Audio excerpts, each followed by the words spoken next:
and welcome to Gritty Pretty Radio, the podcast where we talk about the biggest trends in beauty, review the products you need to know, and interview some of the industry's most respected and well-known names. Hey, this is Lily Reinhardt. I'm Jonathan Van Ness. I'm Miranda Kerr. And you're listening to Gritty Pretty Radio. I'm Danny Gay, Gritty Pretty's beauty director and executive editor. And I'm Rose Garnett, Gritty Pretty's resident beauty writer. Today's guest, Samantha Jade, is a true talent in every sense of the word. Widely known as one of Australia's most successful recording artists, Jade is also a talented actor. She's definitely a creative force to be reckoned with. And having amassed over 200,000 followers on Instagram, it seems our love of Jade's honesty, talent, and realness is shared with many. Despite having 3 studio albums, a very impressive acting portfolio, you may recognise her from her role as Kylie Minogue in Channel 7's In Excess miniseries, and an aria under her belt, Jade's most impressive achievement may also be her most recent. Aligning with the Priceline Sisterhood Foundation, Jade is giving everyday Australians the chance to co-write and record their own lyrics to Sister Song, an initiative to help raise funds for the charity. The cause is one very close to Jade's heart. Today's chat was every bit as bubbly and honest as Jade herself. So sit back, relax, and we hope you enjoy the episode. Samantha, thank you so much for joining us today. We are so thrilled to have you on Gritty Pretty Radio. How are you and how is lockdown going for you at the moment? I'm good. Listen, it's okay. I feel like I go in like waves of being like, I'm so bored. I'm going to go out of my mind. And then I am, of course, grateful that we have our health and that we're doing the right thing. So it has to happen. But it does, I think mental health wise, it's trying on all of us. Definitely. I think Danny and I were talking about this last week, definitely how it comes and goes in waves. Sometimes I'm feeling super positive and I'm like, we're just going to have to do it. And then other days I'm just like, I just want life to go back to normal. Yeah, I know. And I think that, that whole idea of staying in the present, I think that is something that I'm truly practicing more than ever now. Because if I think about the future and think about, oh my gosh, next week I'm going to still be in there. It's tough. So I'm trying to just live every day as they come. Exactly. Great advice. Now we're super excited to get into chatting about your incredible career. But before we do, we would love to take it back to the good old days just for a moment. Yeah. So where did you grow up?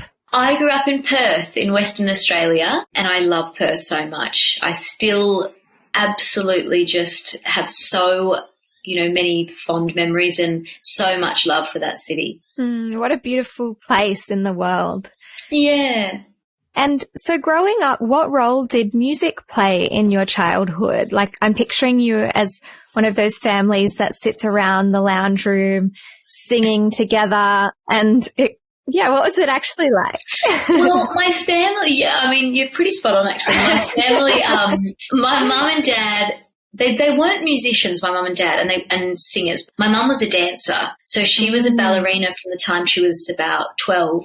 She finished when she was, I think, 17, which is like crazy to but it was a long time to do ballet. And she was always a dancer and always loved music, and so did my dad. And so we just always had music on in the house. And it was always something that my mum would say, if I was feeling a certain way, she'd put a certain song on and be like, sing this out and you'll get your emotions out. So it kind of was always, to me, music was a way to kind of deal with my emotions. That was kind of always something that I was kind of taught, I think, from my mum. And then my family, like my greater family, because I have a huge family, were all in bands. So they'd play at like family gatherings. They'd get up and have a full band, like get together and play. Yeah, and then they'd be like, Sammy, jump up and do like backgrounds or jump up and sing this song. So I just kind of had to learn how to sing. So were you born with a natural talent, like would you say in your opinion, because my opinion is that obviously you were born with a natural talent. You're amazing.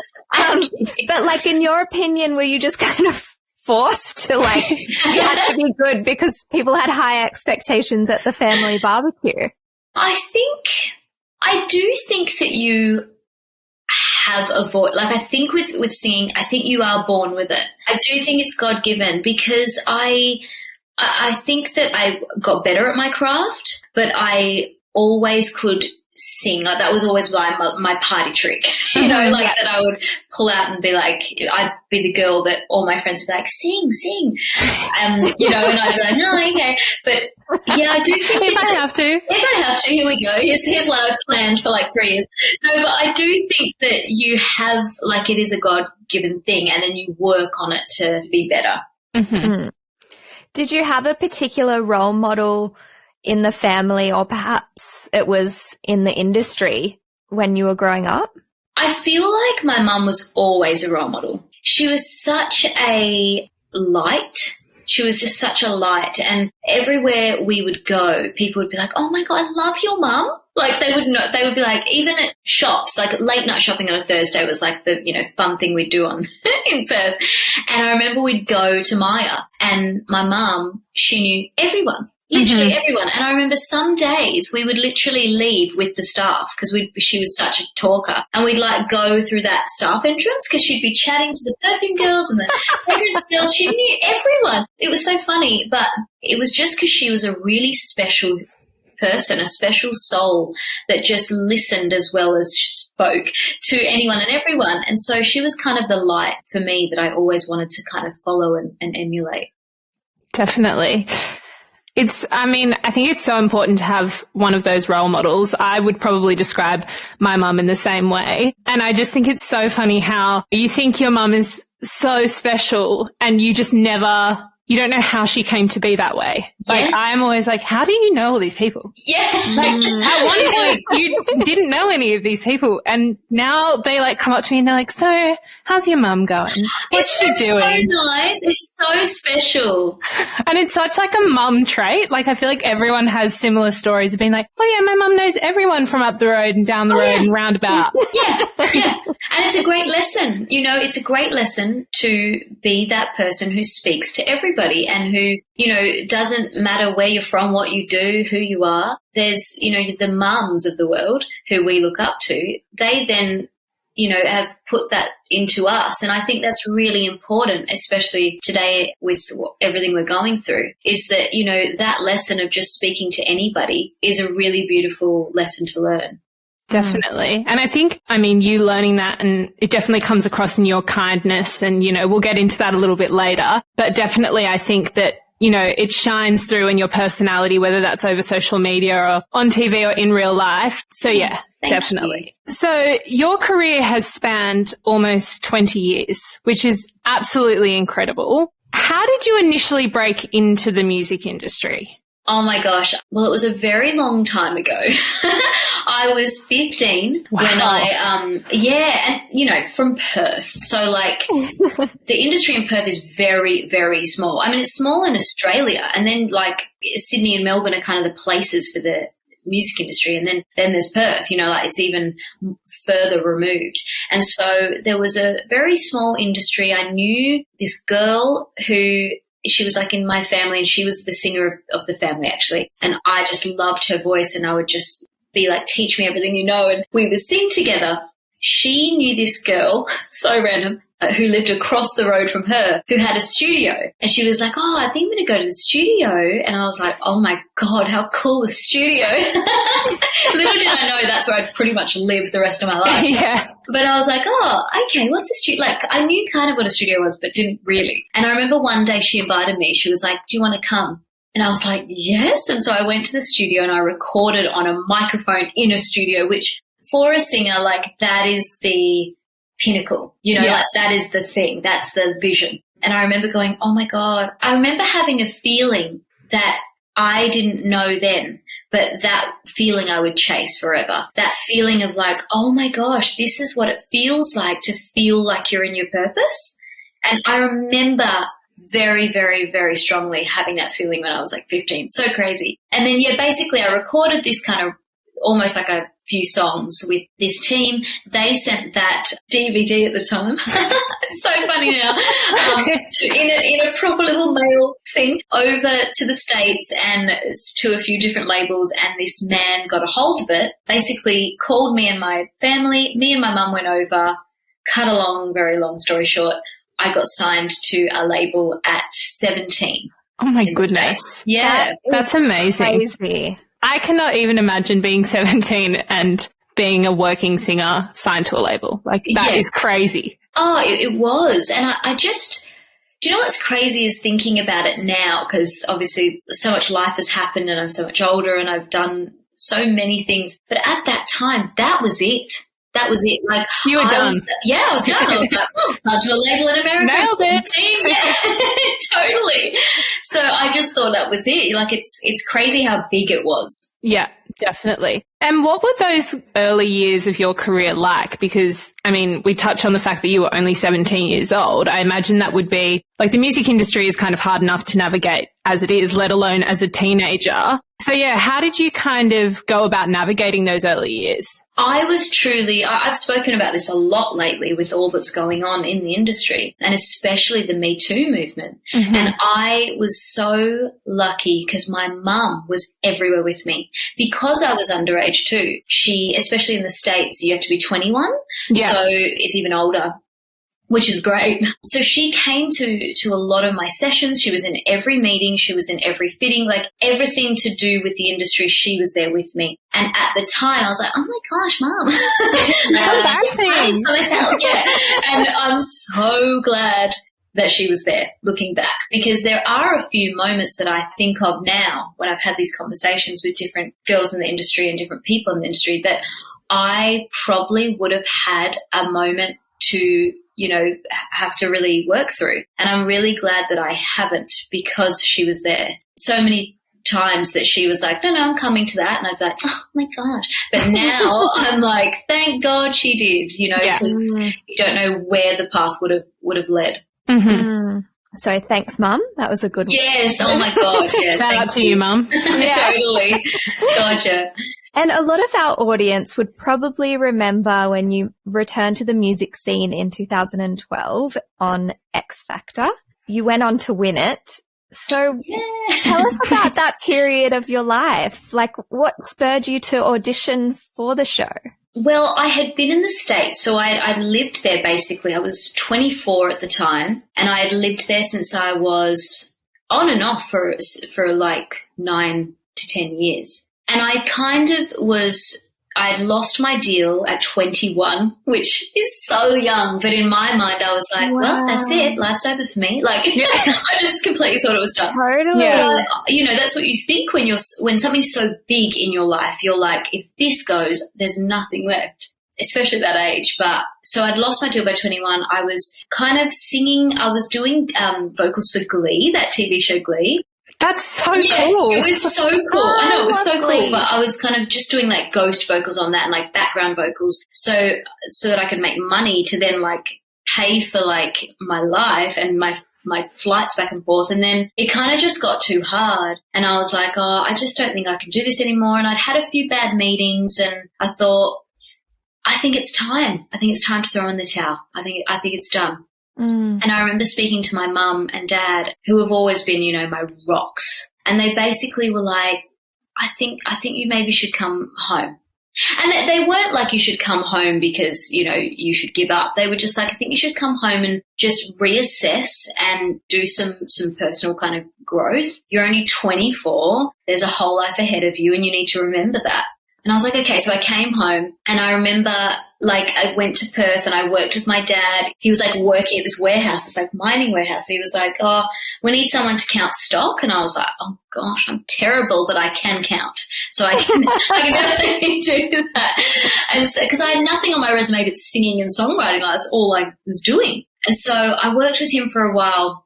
Saved a little bit, and then I realized that, I wanted to get back into the kind of the industry a little bit, so I went to Sydney. And then when I got to Sydney, I was like, the only thing, I remember sitting down and watching the TV, and the ad came up for X Factor. And I was like, that is the only thing I haven't done is like a show. And the shows were so big at the time And I remember that was the first year that they had The Voice, and I was like, oh, maybe I'll do The Voice. And then the auditions for The Voice had finished, and X Factor was auditioning, and I was like, I'm just going to do it. I'm going to do it because I was about to be 25. And in my mind, I was like, this has been 10 years in the industry for me personally, and this is it. You're given 10 years to something, that's enough. And so I remember going to that audition. I was so poor. And I was like, oh my God, I can't even afford to. I was eating like 2 minute noodles. Like I was living in a room, we weren't even renting a place. We were renting a room, me and my best friend, living in the room, sleeping in the same bed, me and my bestie, who's like my sister. It was dire straits. It was bad. Yeah. And I remember going, what do I wear to this audition? Because I can't buy anything for it. And I called my dad and I was like, Dad, I need to go to Diva. Remember when Diva was? Oh my God. I loved Diva. Now you're speaking my language. Yeah, right? Diva. Like, oh my God, Diva. And what was the other one? Was like Equip or something. Yeah, yes. Oh my God. I was all over them. Those places, yeah. And I was like, I need a necklace for my outfit. I need a necklace that's going to make me stand out. And he was like, I'm transferring, $50 or whatever into your account. And this was like prime statement necklace era as well. Oh, yeah. That's all you needed. Yeah. Yeah, it was Like that. any outfit was made with a statement necklace. It didn't even have to match. Yeah, totally. I also love that, like, you probably had change. I mean, a necklace is probably like $13 from Diva. So you were like, absolutely. we're not having 2 minute noodles tonight. Oh my God, I was like, let's go out and have pasta. Yay. Absolutely. But I was like, oh my gosh, this is the moment. This necklace is going to solve everything. And I remember that made me confident. It's so funny how you put your confidence into something like that. But I went for the audition, got through. I was absolutely like a mess because I was like, oh my gosh, this might be it. And then I remember getting to the end of the show, as in like the actual lives, which is like what you hope to get to. And the first week I'm in the bottom 2.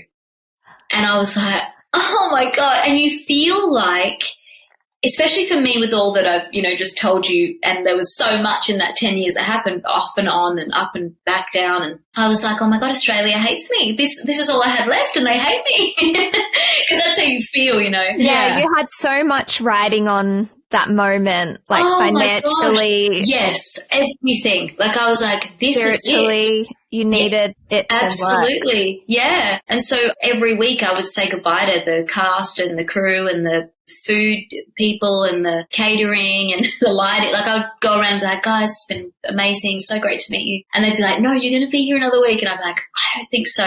And so by the end it became a joke because I actually made it to the end. Yeah. They were all like, see, you said goodbye every week. Yeah, in that moment when I won, and I was the first female in Australia to win as well, which that's amazing. So cool. And yeah, just so like full circle for me and amazing. It was so much more of a moment than I think even people thought it was, because for me personally, it was a 10-year turnaround. I definitely don't think that, as viewers watching reality TV shows like that we realize what someone might have gone through. I don't think they really tell that story of you're a recording artist with 10 years experience. Yeah. Well, they don't have enough time on the show too. They've got these little windows and it's so hard for people to know your story. And that's why I think when I almost started speaking more about it, I saw a change in how people were voting. I think people were like, oh, we want to know who you are.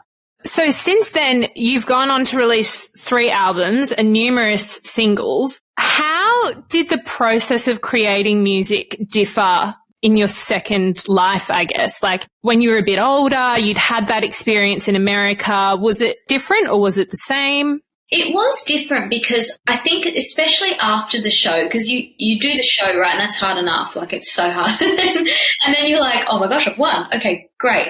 And then you're like, okay, but now I need to stay here. And that's almost harder.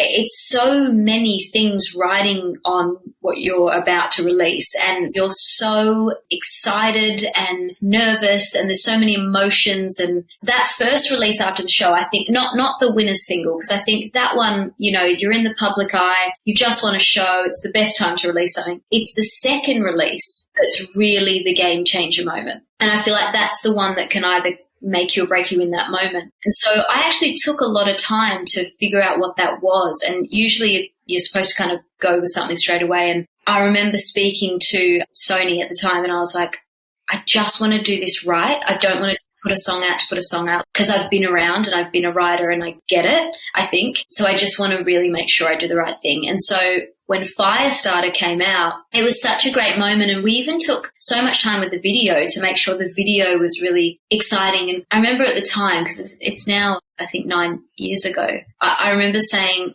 I really want to do it in black and white, and then the color scenes are like red and there's fire, and they're all like, black and white? Like, no way, it doesn't work. Black and white videos don't work. And I was like, but then it will look timeless, it will look classic. And I fought really hard for it and we got it. And then I won the ARIA for best video. And I was like, see?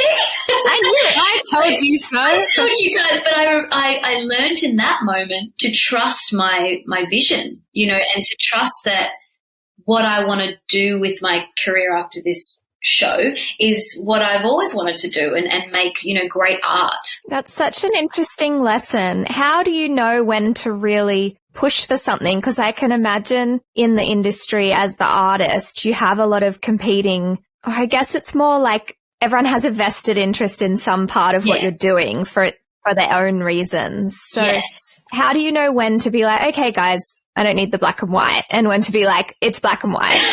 You're doing it, it's happening. I mean, you got to choose your battles. That's a lesson I've learned. You got to choose your battles. But I think that for me, it's always, I always have an idea. Like even when I did my tour, I had an idea of what I want it to look like. And whenever I write songs, I see like the colors, I see what the video is going to be, what the story, what the campaign, like I see that when I write the songs.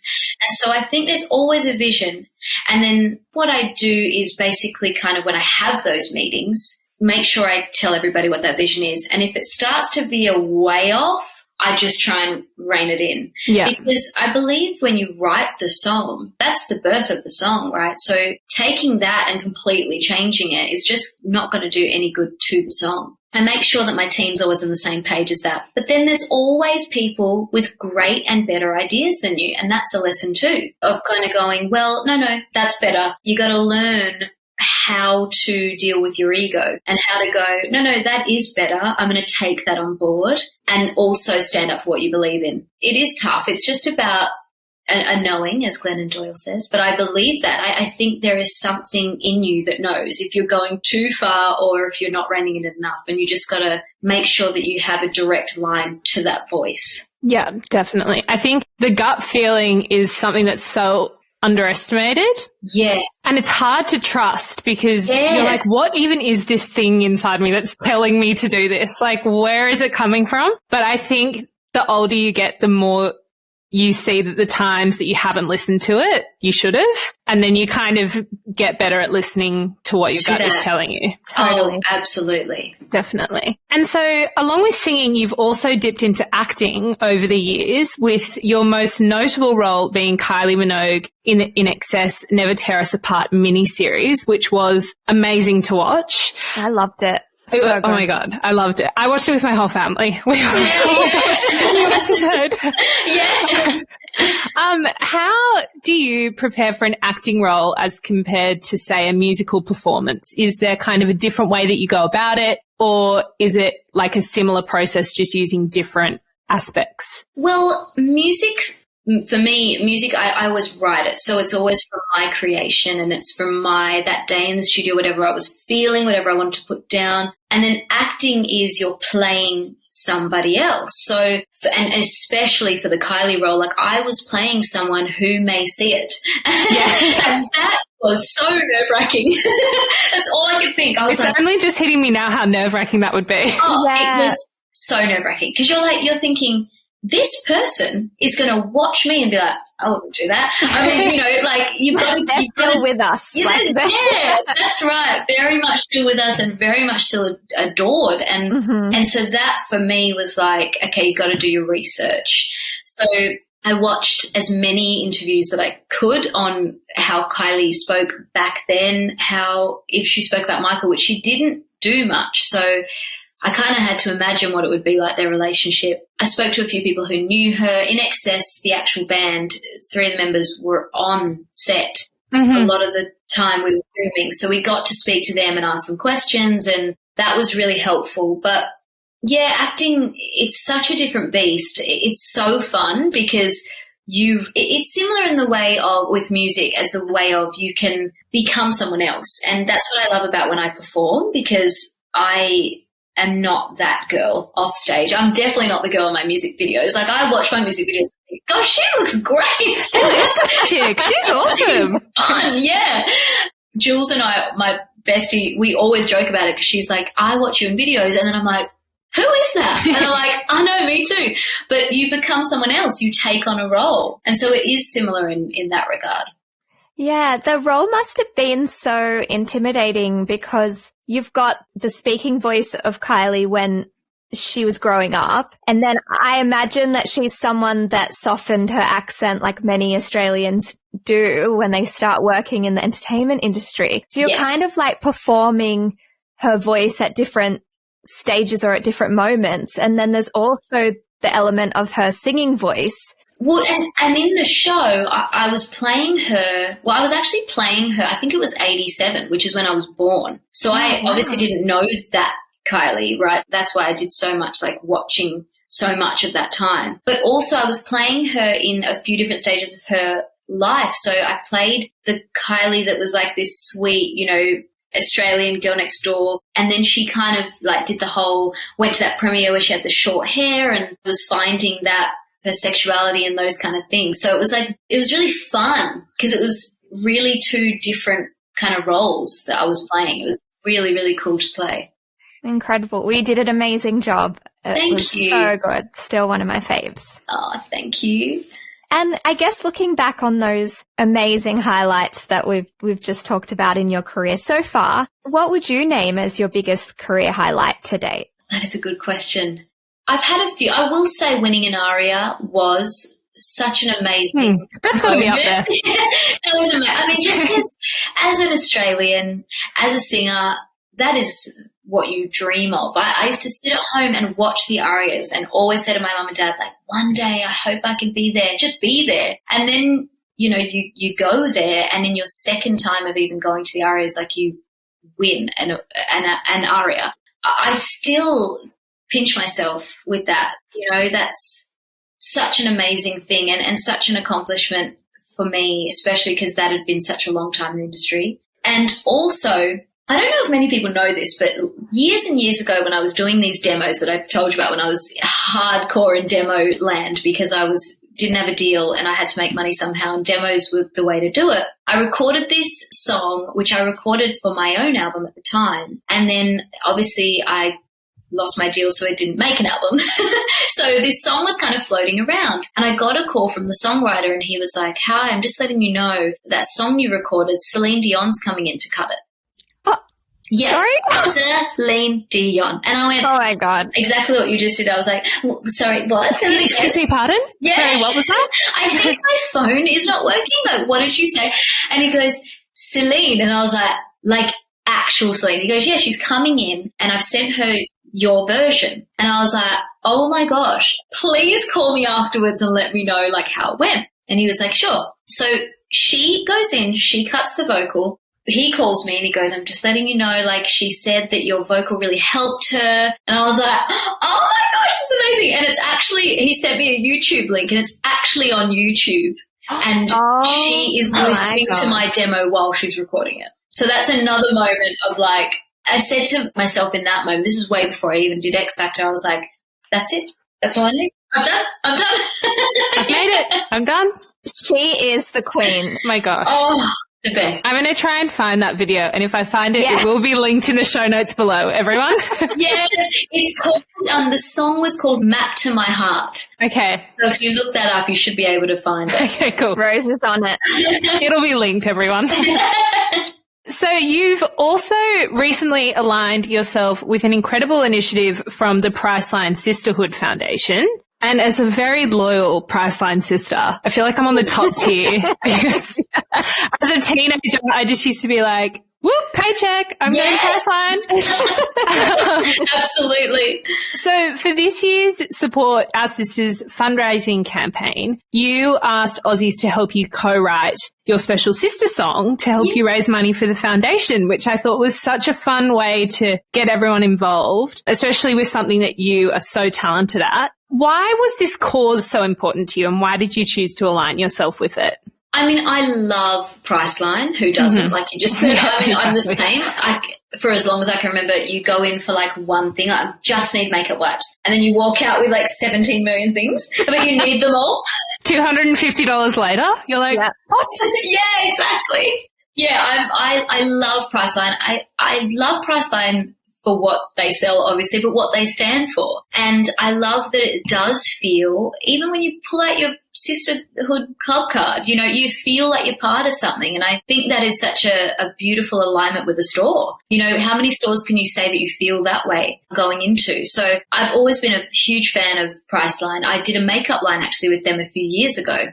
I loved working on and was just so much fun. And they kind of came to me and said that we're doing this kind of initiative and we'd love if you could get involved. And we kind of came up with writing a song, which I thought was so cool because going back to like what we were talking about earlier with my mum playing music and me knowing, you know, that that's how a way that I would always express myself, I thought what better way to do it than through music. And then we kind of, talked a bit more about it. And what's so cool about this is everybody going off what Priceline does best, which is making you feel like you're part of a community. Everybody can be a part of this song. And so what's better than music as well? Like music's a healer. Music, you put on music and you feel like you're part of something. So I love it. I could talk about it for so long because I just love this idea so much. I think it's so cool. I've never done this, like writing a song ultimately with Australia. Like it's really cool. So cool. I love that. And I also want to talk a little bit about the lipsticks. Yes. I'm wearing mine. Oh, you're wearing it. It looks so good on you. Nice. Oh, thank you. Danny's been rocking a statement lip in lockdown. Oh, I love that for you. She's been inspiring us all. Yes, that is inspiring. I love. Yeah, well, I've got plenty to select from thanks to the Priceline team who have really sucked me up. For those who can't see us, I'm wearing the shade Olivia. It's like a really beautiful red. I feel like it looks perfect red. Really good. Thanks. Oh my God, Really Samantha. Thank love you. it. Of course. It's my Celine Dion moment. Yeah. Complimented my lipstick. Oh my gosh, I'll take it. I feel like that's a good segue into beauty, which we always have to talk about. Yes, of course. So I'm pretty sure all proceeds from the sale of the lipsticks go towards the charity. Is that right? They do. Yeah, and they're only $16, which is so affordable. There's a shade in there for everybody, and they're all named after Priceline ambassadors, which is really cool too. So cool. Love that. You have worn so many amazing hair and makeup looks. So overall, like when you're approaching, you know, a special event or something for work, what is your beauty philosophy? Oh, I mean, I like to have fun with my looks. I feel like we're so lucky that we can, you know, because my everyday is, well, you're seeing it now. It's like kind of nothing, you know, like very, very dulled down.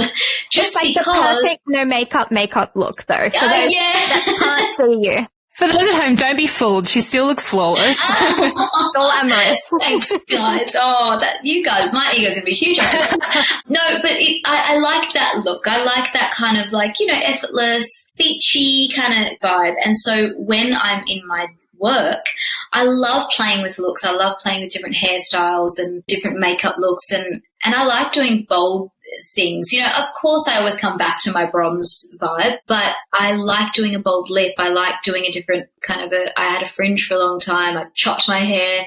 I think it was the year before last I went in and I was like, chop it all off. My hairstyle's like, wait, what do you mean now?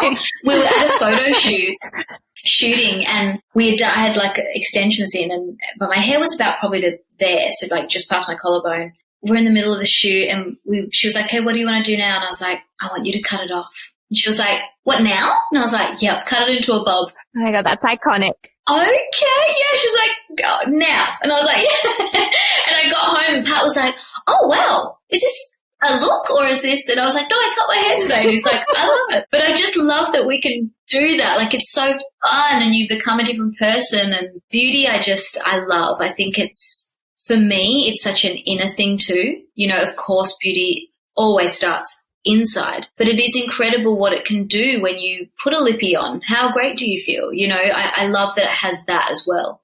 So much of what you talked about earlier in the episode about the feelings that you get from music, I was listening to you thinking that's how I feel about beauty. And I think they're so similar in that way. They're so expressive and yeah, you can find your own community like within both music and beauty. I think they're quite similar. Definitely. Oh, yeah. And it's just exactly what you said. It's an expression. I'm so lucky in what I do because we get to shoot videos and we get to do photo shoots and I get to really express that in both ways. Absolutely. And obviously we would love to know about your skincare routine because you are glowing at the moment. So what products are your favorite and what do you have on rotation currently? Before I tell you, both of your skin is like, wow. No, I was actually going to say that. Oh, thanks. Oh, thanks. You have such good skin, both of you. Wait, this means so much to me. There is, your skin, like it's literally glowing. Both of you. This might be work from home sweat as well.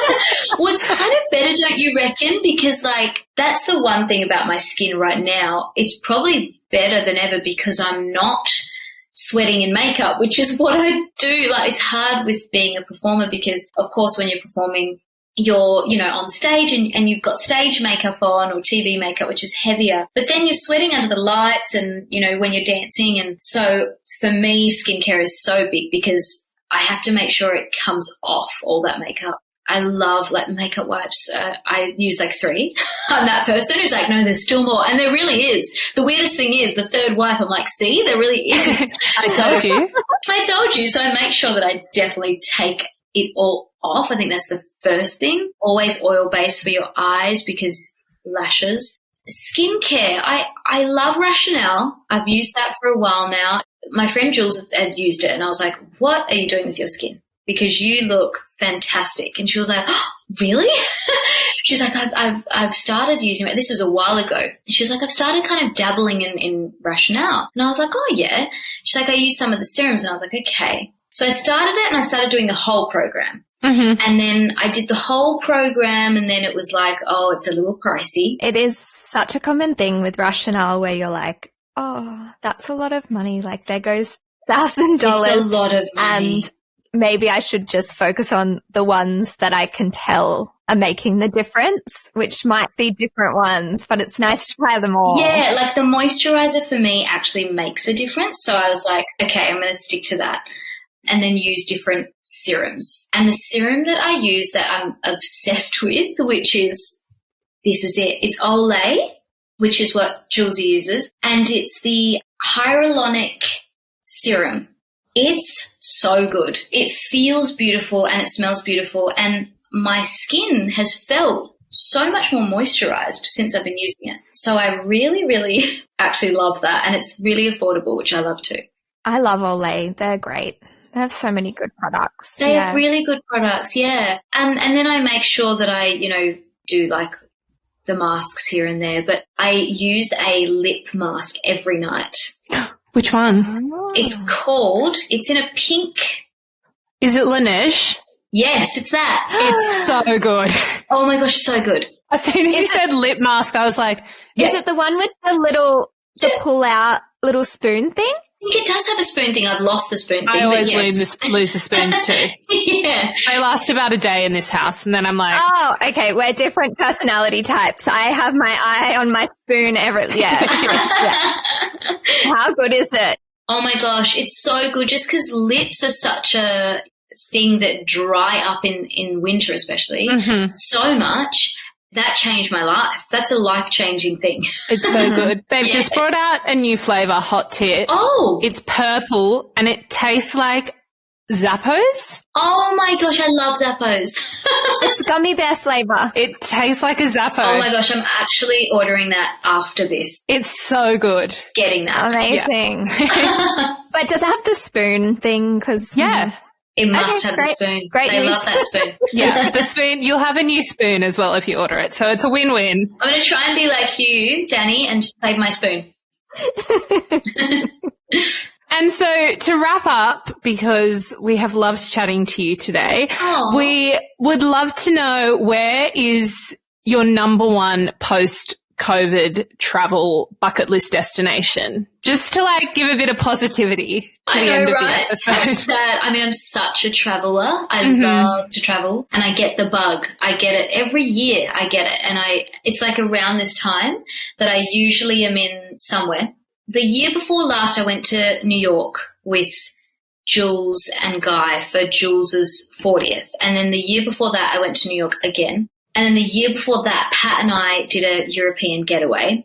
I have not been able to stop thinking about New York and Santorini in Greece. I had a dream about Santorini actually the other night, and I called my dad and I was like, I had a dream that we were in Santorini. Please tell me that was true. Which was a nightmare because we aren't there. I know, and it felt so real. So Europe and New York, they're my two favorite places in the world, Santorini and New York. So 100%. Well, thank you so much for chatting with us today. We have loved having you on Gritty Pretty Radio. Thanks, guys. Oh, I love talking to you guys. That was so fun. Oh, thanks, Samantha. Thank you for listening to Gritty Pretty Radio. If you enjoyed this episode, please leave us a review and be sure to subscribe. We will also include any product links mentioned in this episode within the show notes. Do you have a beauty question that you want answered? DM us on Instagram at gritty_pretty or join our Gritty Pretty Gang closed Facebook group to become part of our community and talk to other like-minded women about all things beauty. And if you want exclusive access to VIP events, beauty workshops, special offers, and even receive beauty products for you to review and try at home, then sign up to be a Gritty Pretty Real Reviewer via our website at grittypretty.com.au. This podcast is produced by Pro Podcast Production. Until next time, look after yourselves and each other.